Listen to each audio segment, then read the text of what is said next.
Hi, I'm Dale Holliday coming to you from Corvallis, Oregon in the bountiful Willamette Valley. Welcome to my show, Valley Views, a forum for sharing relevant topics relating to people and issues in the Willamette region. We have a very interesting show today. I'd like to welcome my guest. Her name is Janice Stanger. She's the author and nutrition expert who lives and practices in the Willamette Valley. She has a PhD in human development and aging from the University of California in San Francisco. And she's here today to tell about plant-based eating. Hi, Janice. Hi, great to be here. Thank you. So let's kick this off with talking about what exactly is plant-based nutrition. Well, a lot of different people have different opinions on that, but the way I think of it is basically a diet where people are getting 90 to 95% of their calories from plants. But not just any old plants, because I specialize in whole food plant-based nutrition. So there's a lot of people who regard that they're eating plant-based, but really they're just drinking soda and eating potato chips and French fries and things.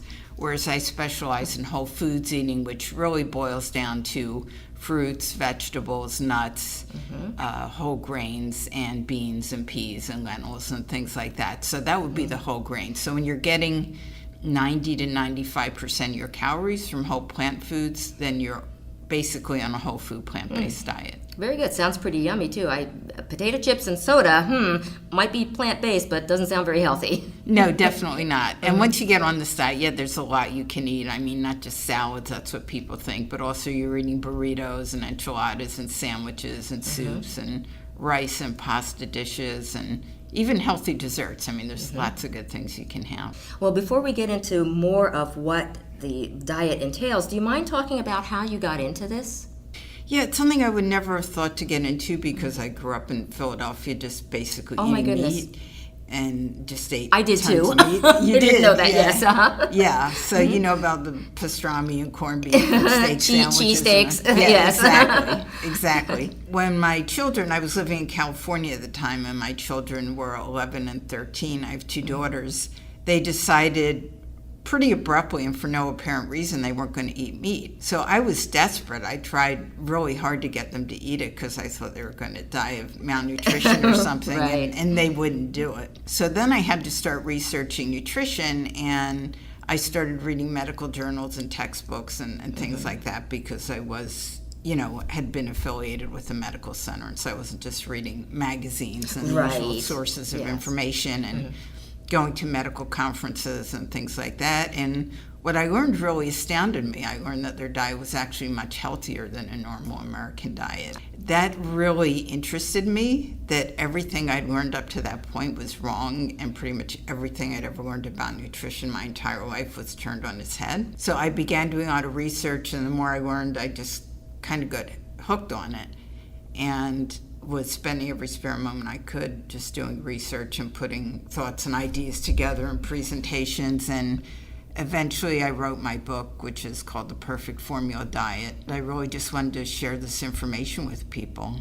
It is interesting because protein seems to be the last frontier. And when I've talked with you, and I'm vegetarian myself, I've been seriously vegetarian for about 6 years now, but on and off for, at least 25 years. My husband is vegan since he was 16. One of the things that people said when I would tell them I was vegetarian or thinking about it was, you won't get enough protein and you'll be sick. So have you ever come across that?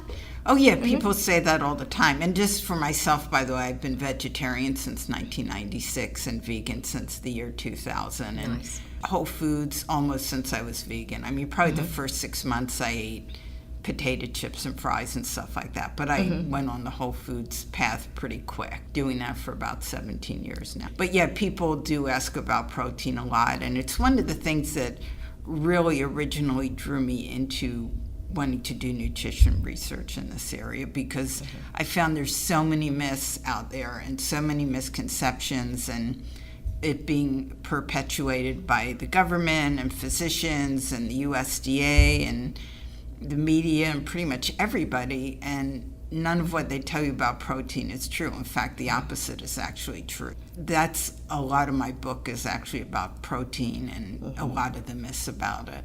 Could you tell us a little bit about some of the good sources of protein? And I don't know if you want to speak about how much protein people really need, or if we here in the States get far in excess of what we need, or... Yeah, we do. And I will talk about that. Is it okay if I start from a little more basic Sure. place, which is what is protein? Absolutely. Because most people are convinced they need all this protein, but they really don't even know what it is. So once you start telling them that, the light bulb starts going on, and they start realizing that they've never gotten any good information on it. But what protein basically is, it's a very large molecule, and it's linked chains of smaller units that are called amino acids.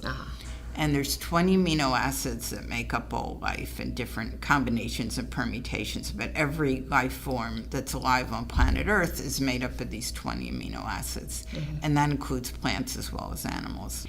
Because these proteins are very large molecules with hundreds to oftentimes thousands and thousands of these amino acids, you can imagine you can make almost an infinite number of kinds of proteins when you consider it's not just which amino acids, but even the order they're in. So if you have amino acid A and then amino acid B, and you change that to B comes before A, you have a completely different protein. So really almost an infinite variety.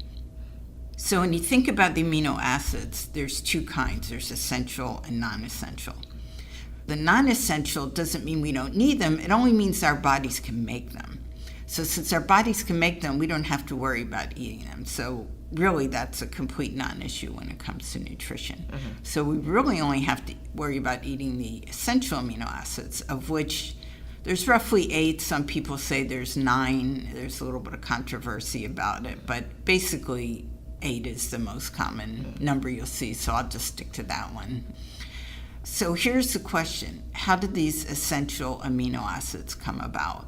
A lot of people think they're made by cows or pigs or chickens or whatever it happens to be they're eating, but actually that's completely wrong, because it takes a lot of chemical energy to make these essential amino acids, and animals don't have it. Like, no animal can make the essential amino acids.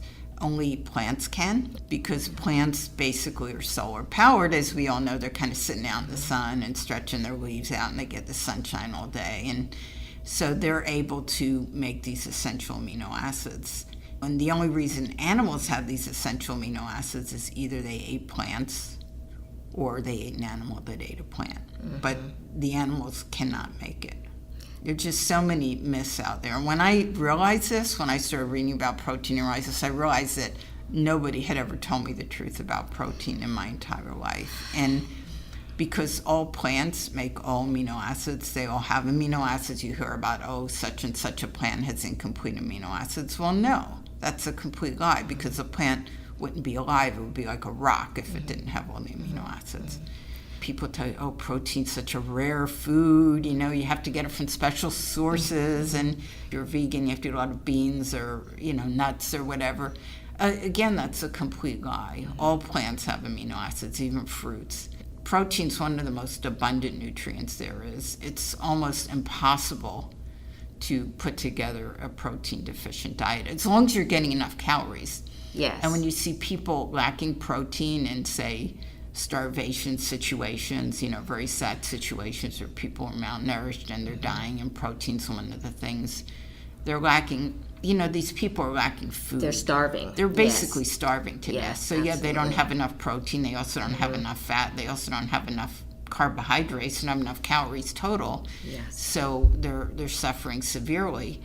But for those of us who are getting enough calories, it would be really virtually impossible to devise any kind of reasonable diet that didn't have a superabundance of protein. Yeah, and I dare say, I think the average person living in the U.S. has enough calories, and probably in excess of enough calories. Exactly. Yeah. You know, you really don't have to worry about the protein. And one harmful thing people do, because they kind of hyper-concentrate and hyper-focus on protein, and so they go out and they buy protein powders or protein shakes, or they're on a high-protein diet and they're just eating tons of meat and eggs and cheese and all this stuff, thinking, oh, I need all this protein, I need all this protein. Well, actually, they're really harming themselves, because to get rid of this protein, all this excess protein is basically toxic waste. It's hard on your kidneys, isn't it? Yeah, it's very hard on your kidneys. The other thing it's hard on is your liver. Interesting. So what happens, all this excess protein, is it has to basically be detoxified before it can be disposed of, and that happens in your liver. And the process of detoxification creates a little substance called ammonia, which you might have heard of. And you know ammonia is very poisonous, Very and toxic, people yes. die of ammonia poisoning. So what your Yes. body does is, if you have a normal metabolism, as soon as the ammonia is produced, it instantaneously turns the ammonia into another molecule that's less Yes. toxic, and then it gets eliminated in your urine, which is, you know, why it's also hard on your kidneys, because your kidneys are trying to get rid of all these toxins too. There are some people, and I always like to say the exceptions prove the rule. That's one of my little favorite rules of thumb. So there's some people who are born without the enzymes to detoxify the ammonia. It's not real common. I believe it's about 1 in every 8,000 births.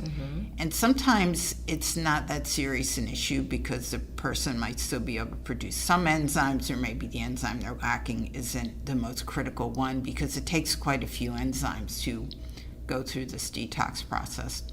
But sometimes the baby is born and they're completely lacking a really critical enzyme, and they cannot detoxify the ammonia. And if that is not diagnosed very early and the child's put on a very, very low protein diet, then they can live into adulthood. Other than that, they'll basically die of ammonia poisoning. So, yeah, there are different versions of these enzyme problems, and that kind of proves the rule. Most of us obviously don't have these enzyme problems, but that doesn't mean this whole process of flooding our body with ammonia all the time isn't a toxic experience. So my advice to people is always not just staying away from animal protein, but stay away from any form of super ultra concentrated protein that you can buy as an overpriced product in a jar or a can or a case, or however you're buying it. Well, I know that I've been enjoying good health with this diet. You certainly seem to be in that boat too. So before we wrap up for the day, because this time does go really quickly, would you like to say the name of your book again, or if you have any website or anything? Yeah, my book is called The Perfect Formula Diet, and my website is perfectformuladiet.com. And you are Janice Stanger. You got it. Stanger. Yes. Okay, thank you very much, Janice. You've been listening to Valley Views. I'm your host, Dale Holliday, and I'd love to hear from you. Comments, questions, ideas for future topics, or other matters you'd like explored. Email me at valleyviews@kboo.org. And remember, as Doctor Who once said, I'm not in charge, but I'm full of ideas. Bye. Bye.